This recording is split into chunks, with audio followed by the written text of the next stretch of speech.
Please raise your right hand to be sworn. Do you swear or affirm the testimony you're about to give will be the truth? I do. You may take your seat. Please speak loudly and clearly for the jurors. Sir, please introduce yourself and spell your name. David Sims, S-I-M-S. How are you?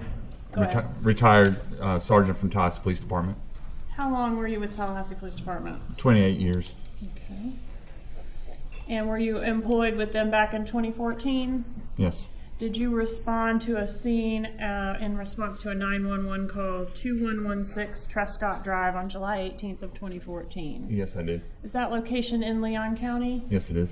All right. And do you know what time you were dispatched to the call?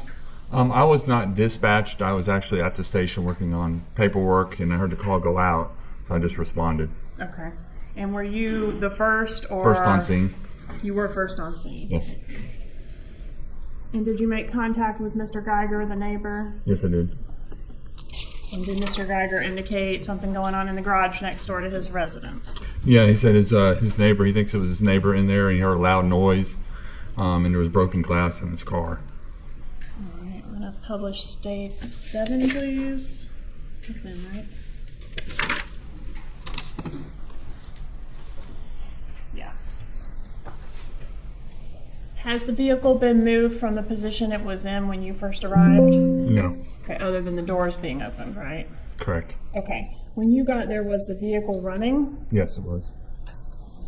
All right, what did you do when you first arrived and observed the vehicle?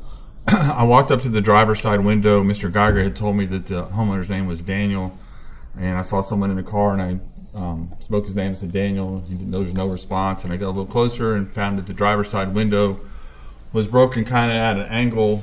Some of the glass was in, some had come out, but there was also a small rounded spot in that glass that was still in there. I said Daniel again, no response. He was slumped over and kind of gasping for air, and it was just a sucking sound. I noticed that he had a set of eyeglasses. Half of a set of eyeglasses was laying in his lap. He had a cell phone in his left hand. He had a business card in his right hand. I walked around to the other side of the car. First, I reached in and unlocked the door, and I went around to the other side, and I opened the door and reached in and shut off the car, so the car wasn't still running. And then I noticed the other half of the eyeglasses laying on the floorboard of the car. Let me pause you there and approach and show you what I marked as states 8 through 10. Yes. Yes. Are these 3 photographs fair and accurate representations of how the vehicle appeared that day? Yes. Judge, I'd ask to introduce states 8 through 10. No objection. States 8 through 10. Publish 8, please. All right, can you... Got a pointer. Show us what you're talking about as far as the way the window was. Part of it had broken out, part of it was still intact, but right there looked like a little rounded area. All right, and was this large void that we see in the window there before the door was opened? Yes, yes. Okay, so you said you were able to reach in and unlock. Yeah, I reached in, the door was closed, I reached in through that broken area, unlocked the car, and then ran around and entered from the other side to turn off the car and pull out the keys.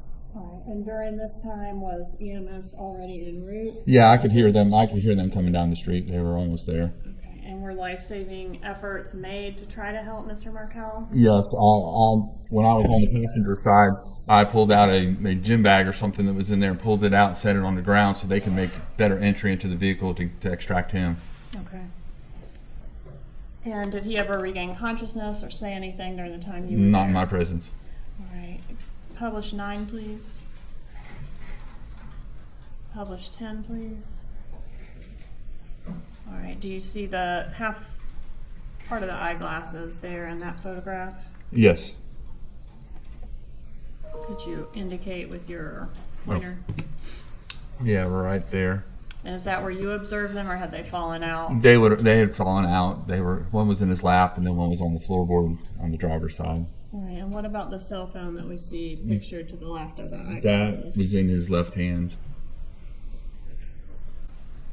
Was there a safety search done of the house? Yes, after EMS was removing him, then myself and a couple other officers, we took the keys that were in the car. The person door from the garage into the house was locked. We unlocked that, did a search of the house, found no one, nothing amiss. Any indication that this was a burglary, a robbery? No, Any obvious signs of a struggle? no. No further questions.